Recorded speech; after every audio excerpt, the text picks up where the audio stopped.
Welcome back to Man vs. Meeple, the show where we talk about all things board game related. Today we're bringing you a Kickstarter preview of an upcoming game from Big Kid Games. This one's called Gardens of Mars, which is a dice drafting abstract style game in which players are going to be going across a grid-based board, planting flowers. Yeah, not exactly terraforming Mars. This is an abstract game. Like Jeremy said, for 2 to 4 players.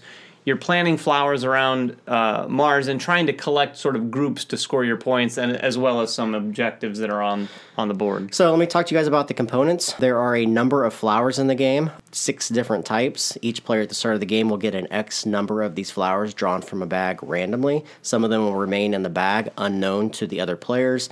Of course, the ones they did pull will go behind a player shield.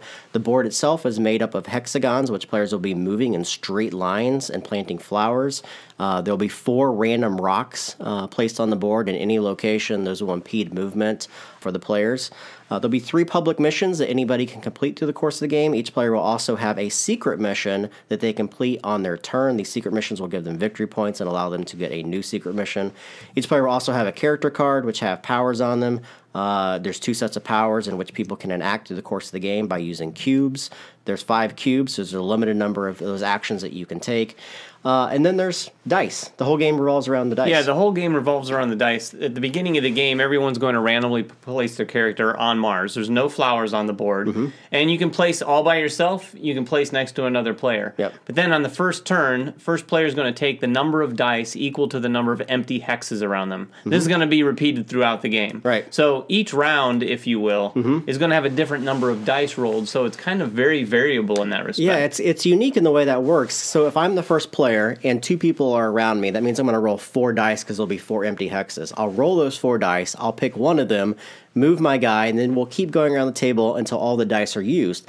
The next player, if they don't have any dice in front of them, they will roll dice according to how many empty hexes are around them. Right. And an empty hex is only a cleared hex. If it has a rock or a flower or another player, those are considered blocked. Yeah, so as you can imagine, as the game progresses and flowers are all over Mars, the dice pool is going to be different at different times of the game. There's been times where we played a 2-player game where there was just 2 dice rolled. Yeah. Maybe even just 1 dice rolled, I think, at one point. Yeah. So there's a heavy amount of take that in the game, too, for the fact that you will want to be placing dice that hurt other players. So let's talk how the dice are actually used.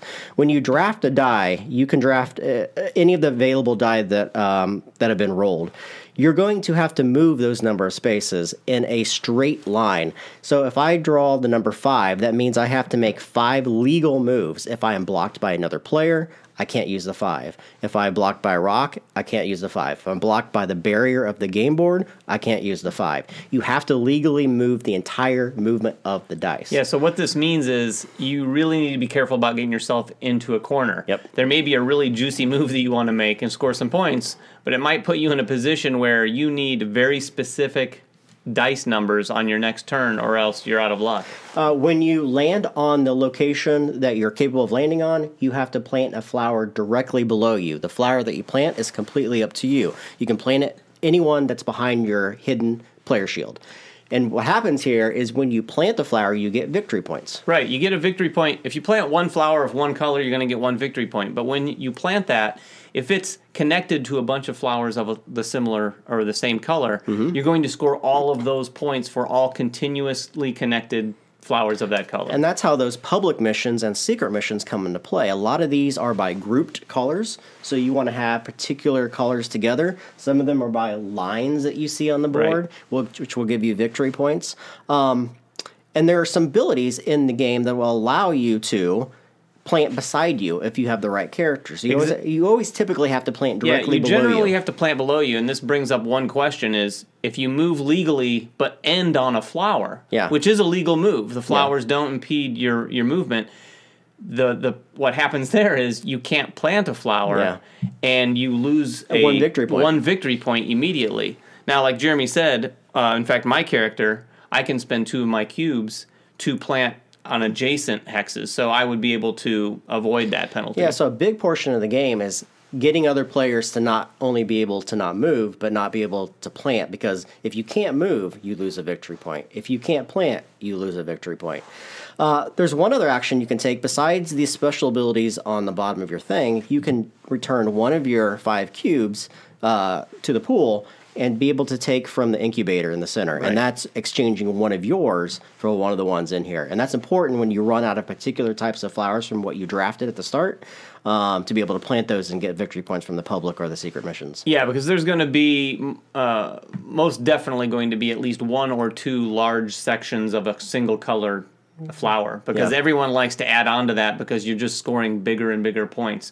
So when you go there and you're out of green, for instance, and you could trade in for a green, you can get those last big points on a big pool like that. Yeah, and the game will go until the last player places their last flower. Once the last flower from behind their shield is placed, the game ends immediately. And then just the victory points that you've scored through the course of the game.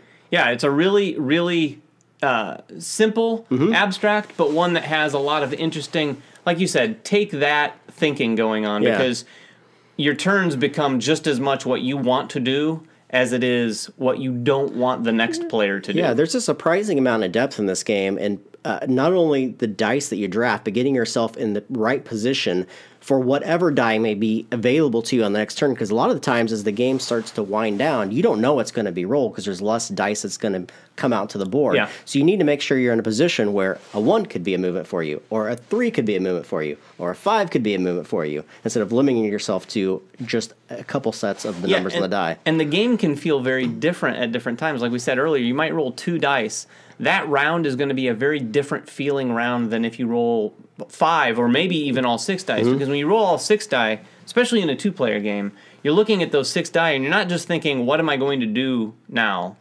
But what am I going to do? What do I think you're going to do? Then what can I do? You know, so you're able to think through a little path or pattern of what you're wanting to try to accomplish. So that is Gardens of Mars, guys, from Big Kid Games. If it's something that interests you, go check it out on the Kickstarter. If you guys have questions, make them in the comments below. Subscribe to us, of course. Like us on Facebook, follow us on Twitter, and everything else that we do here at Man vs. Meeple, and we will catch you guys next time. Bye-bye.